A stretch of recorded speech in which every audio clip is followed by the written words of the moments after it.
My wife said she needed a break to clear her mind. I found out she was actually clearing her mind with her boss on weekend trips. When I confronted her, she said, "It's just work."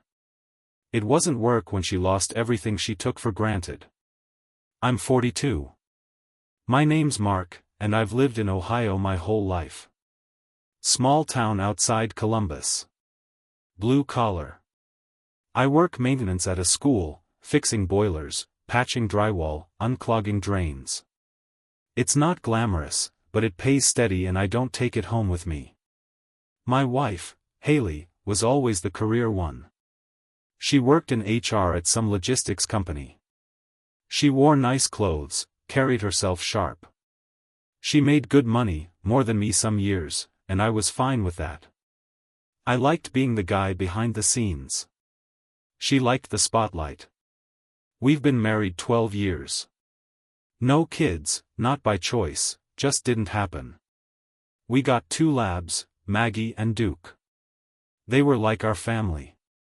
Last fall, Haley started acting weird. She stopped asking how my day was. She stopped packing lunches. She used to leave sticky notes on my thermos with dumb jokes or "I love yous." Those stopped too. I brought it up one night. She was on her laptop in bed, eyes glued to her screen. "Is something wrong?" I asked. She sighed. "I'm just tired, Mark. Work's been non-stop. I need space. Like, mental space." She said she was going to take a weekend for herself. Rented a cabin in Hocking Hills. Said she needed to recenter. I didn't argue. I figured maybe I'd been too wrapped up in work. Maybe we both had. Then it became a pattern. The mental health weekends. The girls' retreats with coworkers. But when I asked who she was going with, she always kept it vague. "Oh, just some girls from work." Every time she left, I stayed behind and took care of the dogs, the house, the yard. One time she came back with a sunburn. Another time with a tan line from a swimsuit she didn't own when she left. Still, I didn't push. I gave her space like she asked. Because I loved her. Because I didn't want to be that guy who couldn't respect his wife's boundaries. Then I caught her. It wasn't a plan. I wasn't digging for dirt. Her iPad was just sitting on the kitchen counter. She was in the shower. It pinged. I glanced without thinking. There it was. A message from Ethan, work. Ethan was her boss. I'd heard the name, maybe once or twice. Never thought much of it.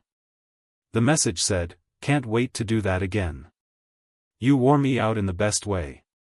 My throat went dry. I opened the thread. They'd been texting for months. Talking about hotels, lake houses, late nights. There were photos. Her in a robe, drinking wine. Him shirtless by a fireplace. One message from her, telling Mark I need another retreat. He's clueless. LOL. I remember reading that and just sitting down on the floor. Like my legs gave out. She came out of the shower 20 minutes later. Hair wet, humming. Wearing one of my shirts like nothing was wrong. I held the iPad up. "What's this?" Her smile dropped. Her mouth opened, closed, then opened again. "Mark, it's not what you think." "Tell me then. What is it?" She crossed her arms. Defensive. "It's just work." I laughed. I couldn't help it. The kind of laugh that feels like it's trying to crawl out of your throat. She kept lying. Even with the evidence right there. She said it was a blurry line situation. That they were venting to each other and it got confusing. She said she still loved me. I told her to get out. I didn't yell. I didn't throw anything. I just told her to get her things and leave. She looked shocked. Like I was overreacting. But I wasn't done. I didn't want just a clean break. I wanted her to know what it felt like to lose everything. I wanted her to feel small. After she left that night, she went to stay with her sister. Or at least that's what she told me. I didn't care. Let her figure out what a couch feels like after you ruin your own home. But here's where it really started. I didn't just sit back and cry. I didn't go numb. I got angry. And I got focused. First, I made copies of everything. Every message. Every photo. Every dirty little secret she left on that iPad. I backed it up on a USB and emailed a copy to myself. Just in case she tried to spin a story later. Then, I started asking around. Turns out, Ethan, her just work boss, was married too. Wife's name is Melissa. 2 kids. They live about 30 minutes from us in a nicer part of town. Big house, 2-car garage, soccer mom minivan in the driveway. I found her on Facebook. Sent her a short message. Hi Melissa. This might sound crazy, but I think your husband and my wife are having an affair. I have proof. If you want to see it, let me know. I didn't hear back that night. But the next morning, I woke up to 3 missed calls and 1 long message from her. She was shaking on the phone. Said she'd had a gut feeling for a while, but didn't know how to prove it. I invited her over. She showed up in sweatpants and tears. I gave her coffee. I showed her everything. She saw a picture of Haley sitting on Ethan's lap, champagne in her hand, smiling like she won the damn lottery. Melissa's hands were shaking when she saw it. I want to destroy him, she whispered. We made a plan. Haley still thought we were just separating. She said she wanted to go to therapy and work on things slowly. She was trying to buy time. Probably thought I'd calm down, or that she could lie her way back into my house. Meanwhile, Ethan was still posting like he was a family man. Still going to soccer games and kissing his wife goodnight while sneaking off with mine on weekends. So, Melissa and I turned their lives inside out. First, she confronted Ethan. At his office. In front of his staff. She slammed the printed photos down on the conference room table and told him, loud enough for people to hear, "You were screwing your HR manager while I was at home with your kids."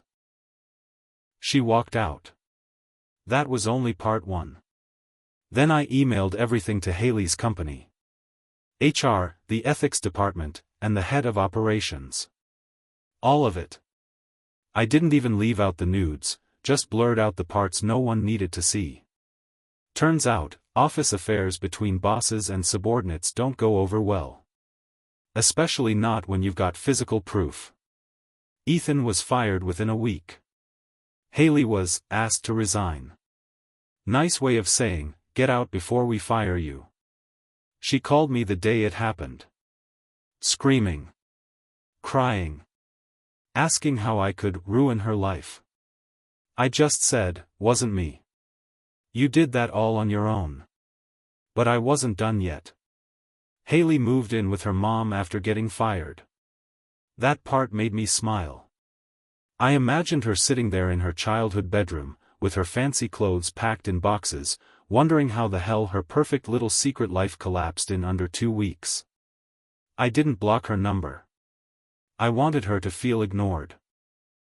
She kept texting, calling, asking if we could talk civilly.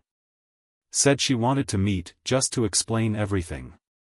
I didn't respond. Instead, I reached out to someone she never thought I'd contact, her ex-best friend, Tara. They hadn't spoken in years.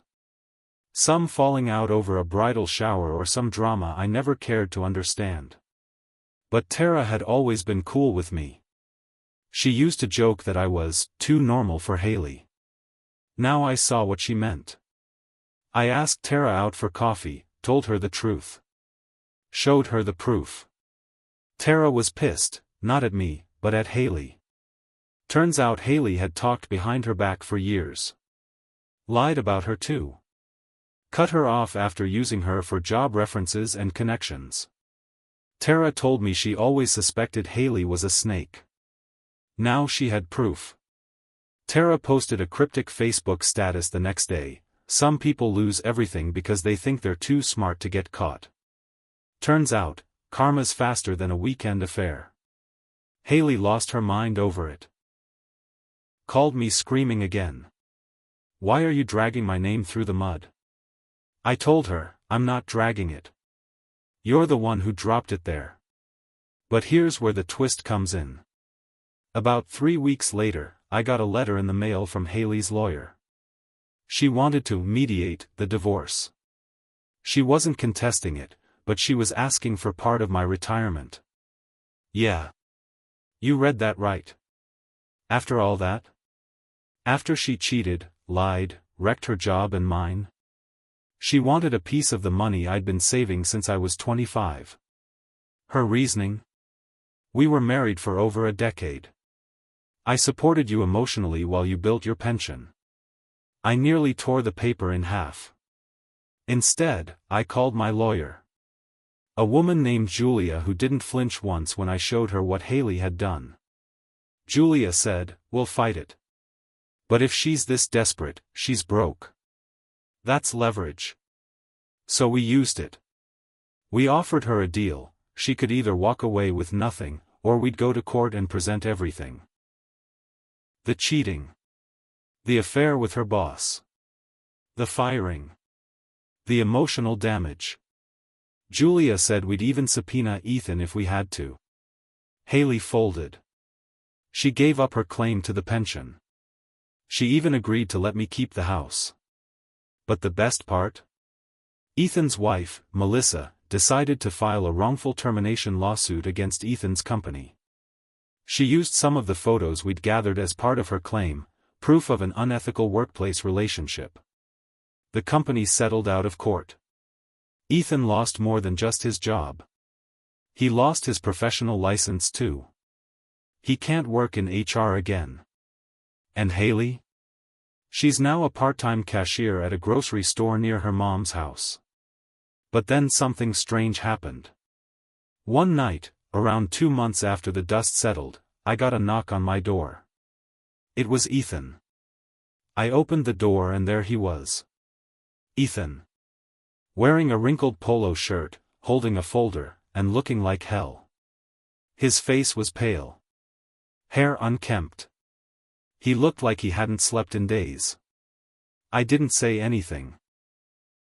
Just stared. He finally said, "Can we talk?" I stepped outside and shut the door behind me. My dogs barked from inside. I wasn't about to let him into my home.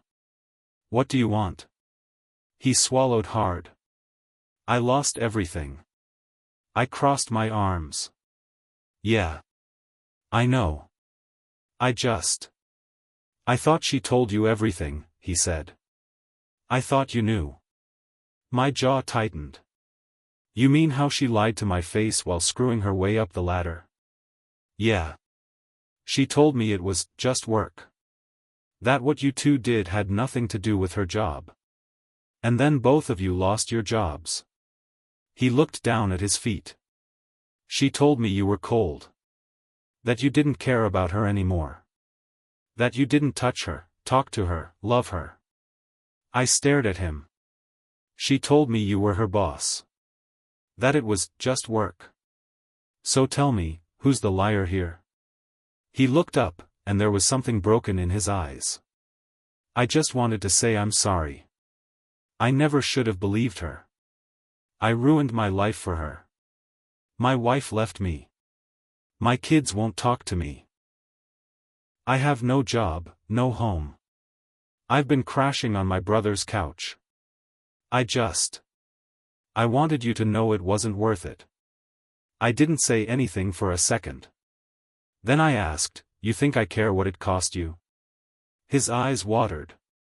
"I just wanted to face you like a man. You stopped being a man the second you crept into a married woman's bed and played victim when it blew up.